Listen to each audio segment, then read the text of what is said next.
The snow fell steadily across the Montana wilderness as 42-year-old Samuel Crawford stepped onto the porch of his log cabin, listening to the winter wind whistle through the pine trees.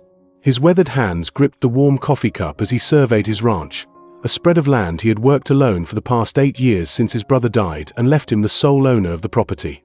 Samuel had built a successful cattle operation through hard work and careful management, but success had come at the cost of companionship. At 42, he had resigned himself to a solitary life, finding purpose in his work and contentment in the simple rhythms of ranch life.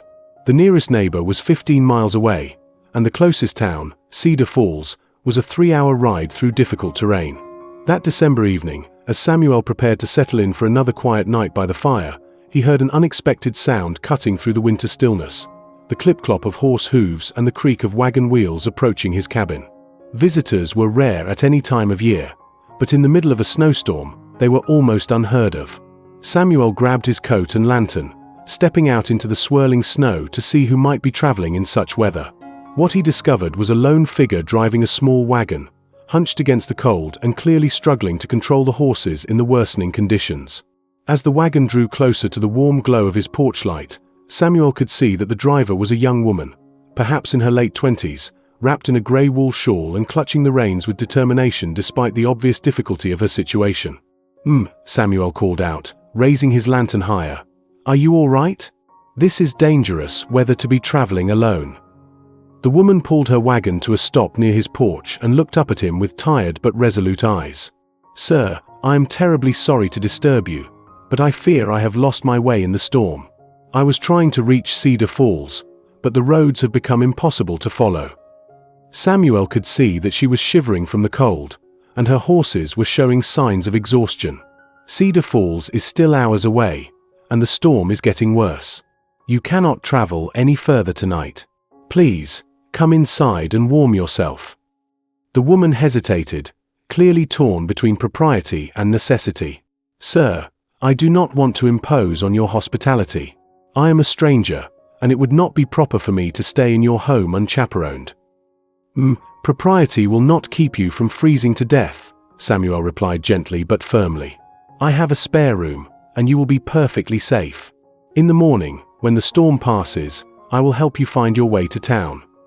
With great reluctance, the woman accepted his offer. Samuel helped her down from the wagon, noting that she carried only a small leather satchel and a worn carpet bag that seemed to contain all her worldly possessions.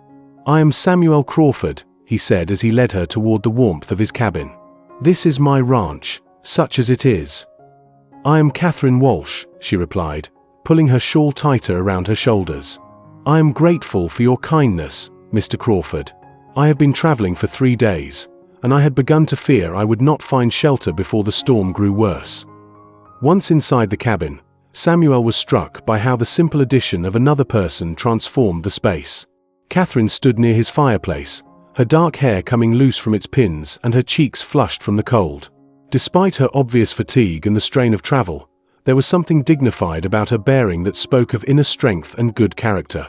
"Please, sit by the fire and warm yourself," Samuel said, adding another log to the flames. "I will prepare some hot food and tend to your horses." As Samuel busied himself with practical matters, he found himself curious about what had brought Catherine to this remote area in such harsh weather. When he returned from the barn, he found her sitting by the fire, looking more composed but still somewhat anxious. "Mr. Crawford," Catherine began hesitantly, "I feel I owe you an explanation for my presence here. I am not simply a lost traveler. I am what you might call a mail-order bride, though that arrangement has recently fallen through." Samuel set down the pot of stew he had been preparing and gave her his full attention. "I see. May I ask what happened?" Catherine's cheeks colored slightly with embarrassment. "I was corresponding with a gentleman in Cedar Falls, a Mr. Thomas Brennan, who advertised for a wife. We exchanged letters for several months, and he seemed like a decent man who wanted a partner to help him run his general store. But when I arrived in town yesterday, I discovered that Mr. Brennan had married someone else just 2 weeks ago." "That must have been quite a shock," Samuel said, feeling genuine sympathy for her situation. "Indeed. I had used all my savings to make the journey from Kansas, and now I find myself stranded with nowhere to go and very little money left. The boarding house in Cedar Falls was full, and the hotel was far too expensive for my limited resources. Samuel could see the quiet desperation in her eyes, though she was trying hard to maintain her composure. Here was a woman who had taken a tremendous risk in pursuit of a better life, only to find herself abandoned and alone in unfamiliar territory. "What will you do now?" Samuel asked gently. "I honestly do not know," Catherine admitted. "I have some skills that might allow me to find work. I can cook, sew, keep house, and manage basic bookkeeping. But opportunities for single women are limited in frontier towns, and I have no references or connections." As they shared the simple meal Samuel had prepared, Catherine told him more about her circumstances. She had been teaching school in a small Kansas town, but when the school board decided they needed a married woman for the position, she had been forced to leave. The mail-order marriage had seemed like her best opportunity for stability and companionship. "I realize how foolish it must seem," Catherine said, staring into her coffee cup. "Traveling halfway across the country to marry a man I had never met. But I had hoped to find a partner who would value my contributions and treat me with respect." "It does not seem foolish at all," Samuel replied. "It seems brave. You were willing to take a risk to build a better life for yourself." As the evening wore on, Samuel found himself genuinely enjoying Catherine's company. She was intelligent and well-spoken, with a dry sense of humor that emerged once she began to relax. More importantly, she treated him with the kind of respect and interest that he had not experienced in years of solitary living. When it came time to retire for the evening, Samuel showed Catherine to his spare room, which was simple but clean and comfortable. "I hope you will be able to rest well," he said. "Tomorrow we can discuss your options and figure out the best way to help you." The next morning, Samuel woke to the smell of coffee brewing and bacon frying. He found Catherine in his kitchen, having prepared a hearty breakfast with ingredients from his well-stocked pantry. "I hope you do not mind," she said with a slight blush. "I wanted to repay your hospitality in some small way, and I noticed you had the makings for a proper meal." Samuel was amazed by the transformation in his kitchen. Not only had Catherine prepared an excellent breakfast, but she had also organized his somewhat haphazard cooking supplies and cleaned everything to a spotless condition. "This is wonderful," Samuel said, genuinely touched by her thoughtfulness. "I have not had a meal like this in years." Over breakfast, they discussed Catherine's situation more practically. The storm had passed, leaving behind clear skies and manageable roads, but her fundamental problem remained unchanged. "Catherine," Samuel said carefully, "I have a proposition that might benefit both of us, if you would be willing to consider it." Catherine looked at him with cautious interest. "This ranch requires more work than one person can reasonably manage alone. I need someone who can help with the household management, meal preparation, and the dozens of tasks that keep a place like this running smoothly. You need employment and a place to stay. What if we were to make a practical arrangement?" "What kind of arrangement?" Catherine asked. "I would offer you room and board, plus a fair wage, in exchange for managing the household side of the ranch operation. You would have your own quarters, complete independence, and the respect due to any valued employee. There would be no expectations beyond the work we agree upon." Catherine was quiet for a long moment, clearly considering the proposal from all angles. "Mr. Crawford, that is a generous offer, but I must ask, what would happen if you decided to marry? Would I be expected to leave?" Samuel had been wondering the same thing himself. "I suppose that would depend on the circumstances. But I have been alone for 8 years by choice. I am not actively seeking a wife. And if I decided to leave for other opportunities, then you would leave with my blessing and whatever references you needed." Catherine extended her hand across the table.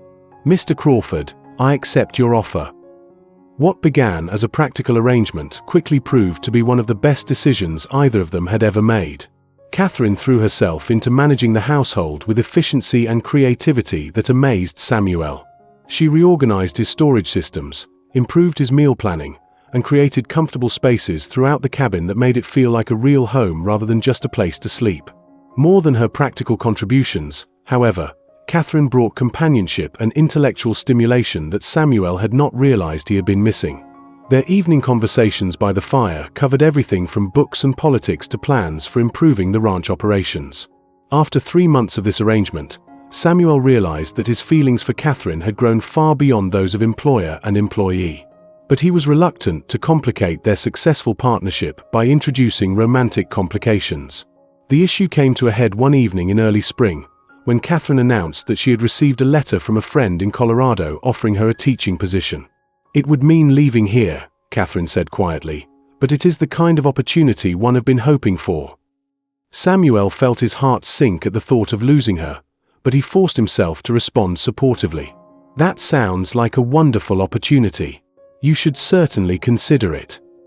"The thing is," Catherine continued, "I have been happier here than I have been anywhere else in my adult life. This arrangement has given me not just security, but purpose and friendship. I find myself reluctant to leave."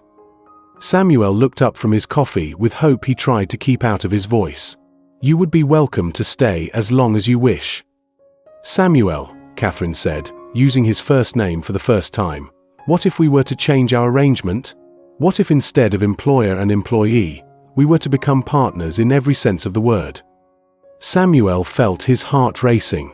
"Catherine, are you saying what I think you are saying?" "I am saying that I have come to care for you deeply, and I believe you feel the same way about me. I am saying that perhaps two people who have both been disappointed by life might find happiness together." Samuel reached across the table and took her hand.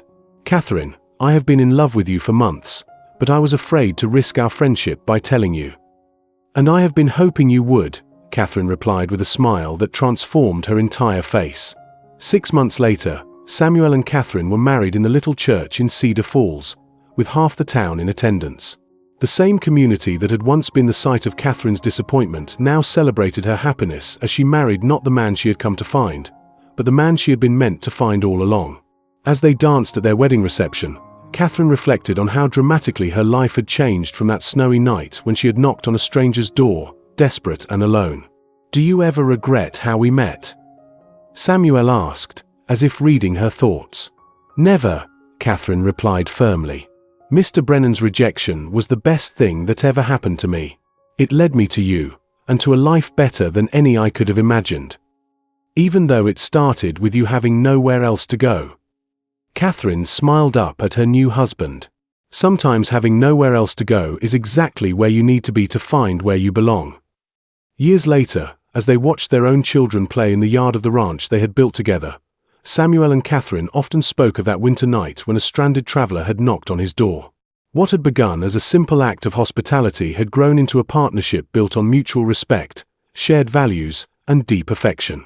Their story became a favorite tale in Cedar Falls, proof that sometimes the most meaningful relationships begin not with grand romantic gestures, but with simple human kindness offered to someone in need. And sometimes the person you are meant to spend your life with arrives not when you are looking for them, but when you are simply trying to do what is right.